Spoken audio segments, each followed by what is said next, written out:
Hey everybody, Dr. Randy Ross here, and welcome to today's show. I am the CEO of Premier Practice Consultants. But before we get started, let's make sure we give a big shout out to ChiroSecure, the sponsors and hosts of these wonderful shows that they bring you every week. We're going to jump right in and get started here. And what's really important to know about today's show is everything I'm going to talk to you about is not theory. It's not, a concept. These are issues that myself, Dr. Matt Davis, president of our company, our team deal with every single day. So we know that these are important issues when they come up all the time within the working parameters of your business. So we're going to talk about the four biggest mistakes that a lot of chiropractors make. I wrote most. That can potentially cost you lots and lots and lots of money. So we're going to start with number 4. And the fourth biggest mistake that people make is they don't keep their office updated, the design, the technology. So I'm just going to kind of paint a picture for you here. We represent a practice that is for sale, and we send someone over to go for a site visit. They look at the first pieces of information, they like what they see, they look at some other financial and they like it. Now it's time for a site visit to see the office, meet the doctor, and see if this is a good fit. And I can tell you, when you have an old, outdated office, and I mean, there's, some of us that have been around a long time, and a lot of times we think everything's okay. Well, the carpet's not ripped, so it's okay. Or the paint still looks good. Doesn't matter that I haven't painted in 5 or 10 or sometimes 20 years, and it's got a few scuff marks. And what about my tables? They're worn. Maybe they have some rips in them, but yeah, you know what? They're still good. They still function. I could still adjust people on them. No, no, no, no, no. This is the worst mindset to have.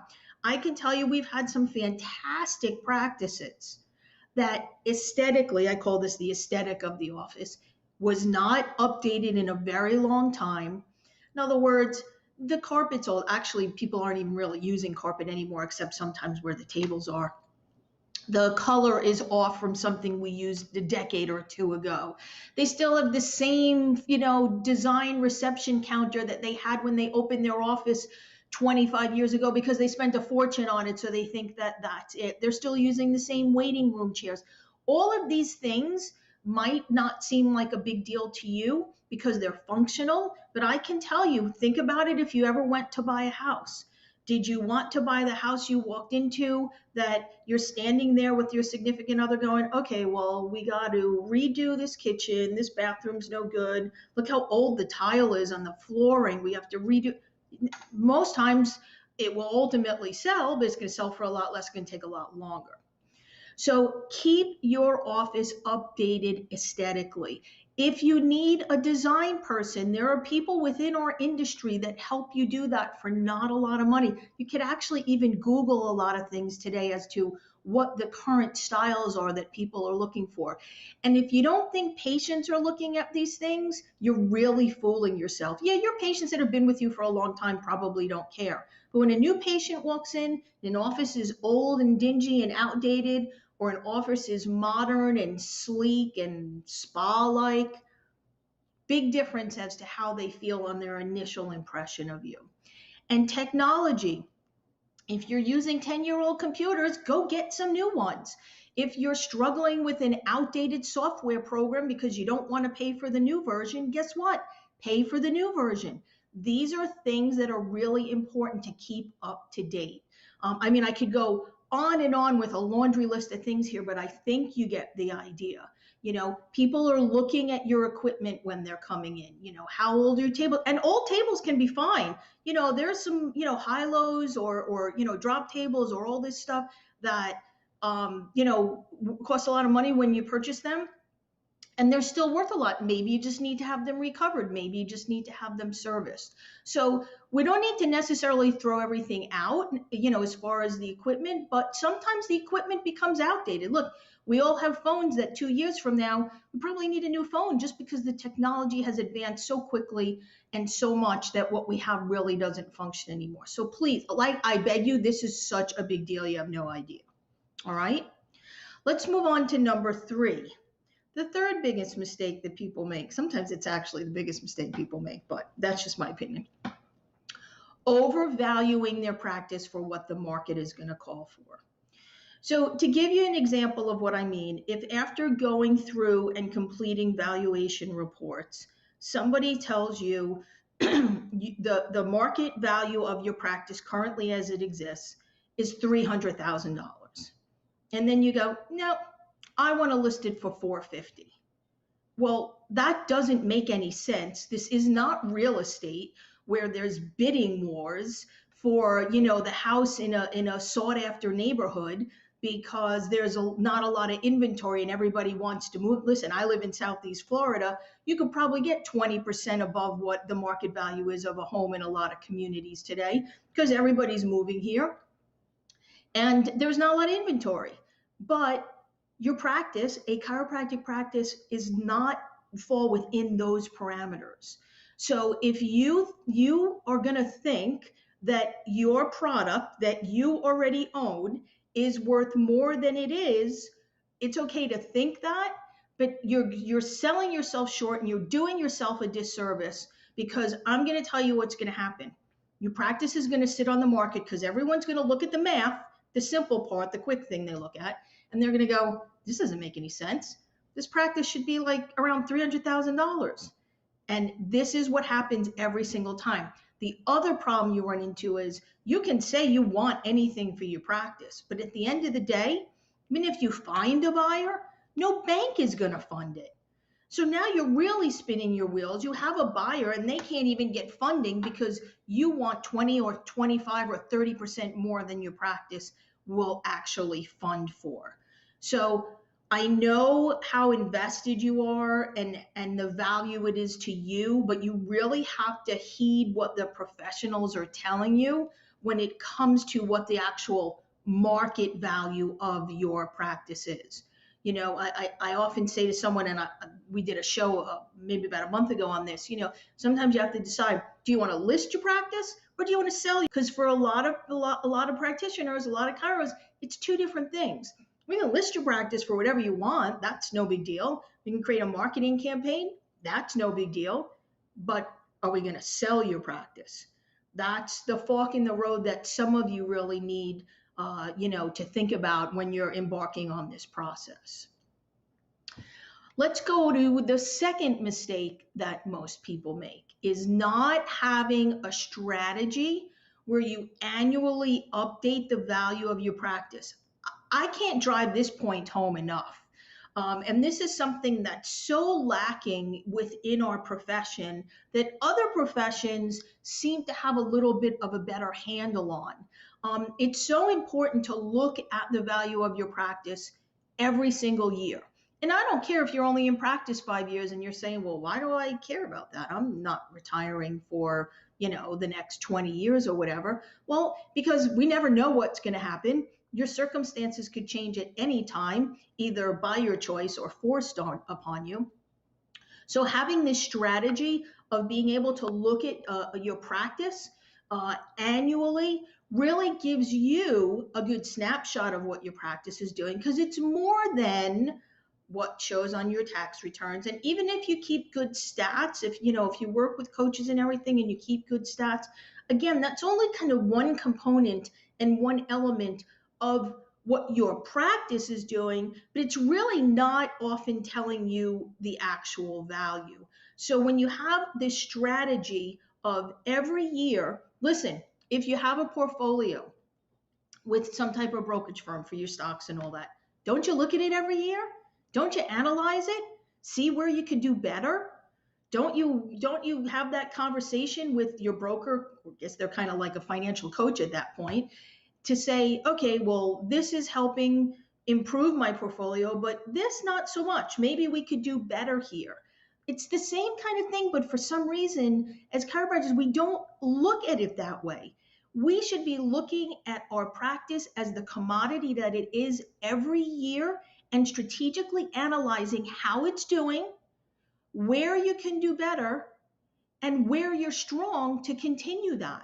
And there are so many variables that can go into determining that. And the people that follow this platform and this program really see a huge difference, A, in their practice, and B, when you ultimately do go to sell, whether it's by choice or by not, someone's going to see, wow, they've developed a strategy that they follow for their business to analyze at all times, every year, I should say, to analyze and determine, where can we do better? Where do we need to fix things? Where's a hole? Where's great? Let's continue doing that and maybe even build upon that. That's really impressive to a buyer when someone has that history to show them about a strategy that they've developed. We term it an exit strategy. So, take that to heart. Not too many people talk about that, but, we all need to step up as business people. That's one of the points of these shows that Kara Secure brings you. So think about this, a bit, and don't let another year go by that you don't have a strategy to analyze exactly what the value of your practice is. All right, we're going to go drum roll. Number one, this is the biggest mistake that everybody makes. I'm going to say probably 2-3 times a week, I have to have a very lengthy conversation with someone that calls us to represent them for selling their practice. And they tell me, I want to be out by, at this point, let's say the end of the year. And I'm like, well, that's not going to happen. And they're like, why? It should only take 90 days. Again, this isn't a piece of real estate. There's a lot that goes into what we call onboarding a practice before it's even available on the market. Could take anywhere from 3 to 6 weeks, and that's if you're a cooperative seller. And then to develop a marketing campaign, and then we have to find a buyer, and then it could be months before a buyer actually makes an offer. There's a lot of steps that go through there that we manage. And then if someone is not a cash buyer, which that's a small percentage of most buyers out there, they have to go through funding, which can sometimes be the worst nightmare for someone.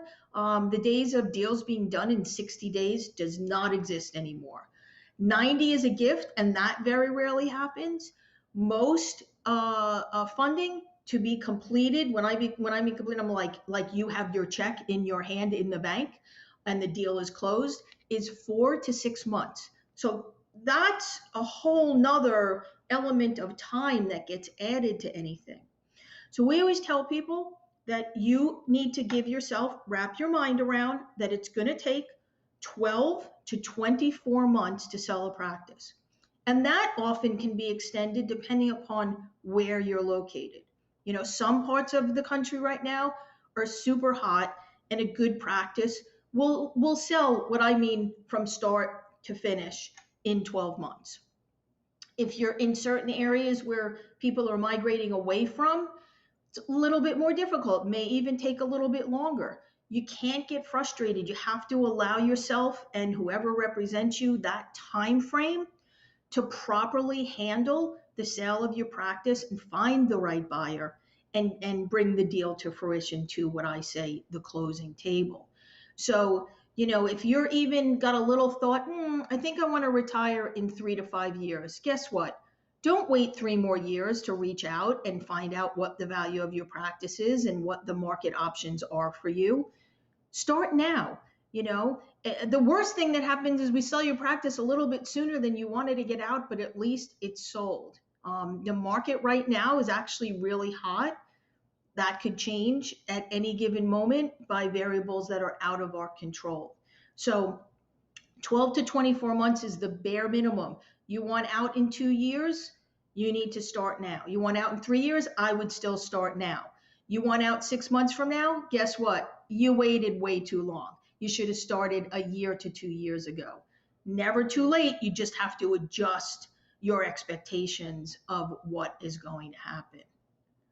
Well, I hope that these 4 hints of mistakes that people make have helped some of you really start thinking about some things that maybe you're not doing or you're not paying attention to, that you should make the time to do it. Don't tell me you don't have the time. Make the time to pay attention to your business.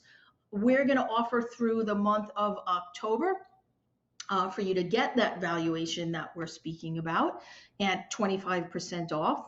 You just use the code when you go to our website, premierpracticeconsultants.com. There's a little blue button there on the home page. Click on that. There's a couple of questions that it asks. There's a code at the bottom. It's due October 2021, and we will be happy to extend that to you, talk to you about your practice, and see if there is any way that we can help you. Well, I thank you for joining me here today. Make sure that you log on next week for Dr. Julie McLaughlin. Julie is always a ray of sunshine, and she has so much great information. She's so knowledgeable and has so much experience. She's always so excited to share everything. Well, I'm Dr. Randy Ross, CEO of Premier Practice Consultants. Reach out to us at any time so we can help you with the process of evaluating your business, or if you're looking to sell or buy, we're always here to help you, and want to thank ChiroSecure for having us here to share this information.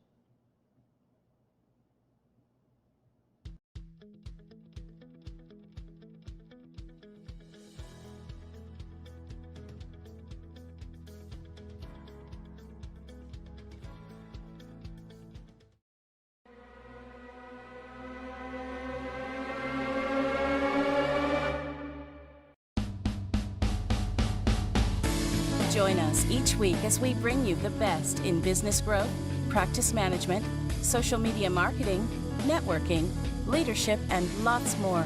If it's about women in practice and business, you'll hear it here.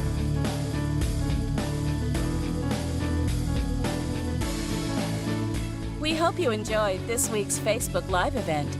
Please like us on Facebook, comment, and share. We look forward to seeing all of you next week for another episode of Empowering Women in Chiropractic. Now, go ahead and hit the share button and tell your friends and colleagues about the show. Thank you for watching. Have a beautiful day. This has been a ChiroSecure production.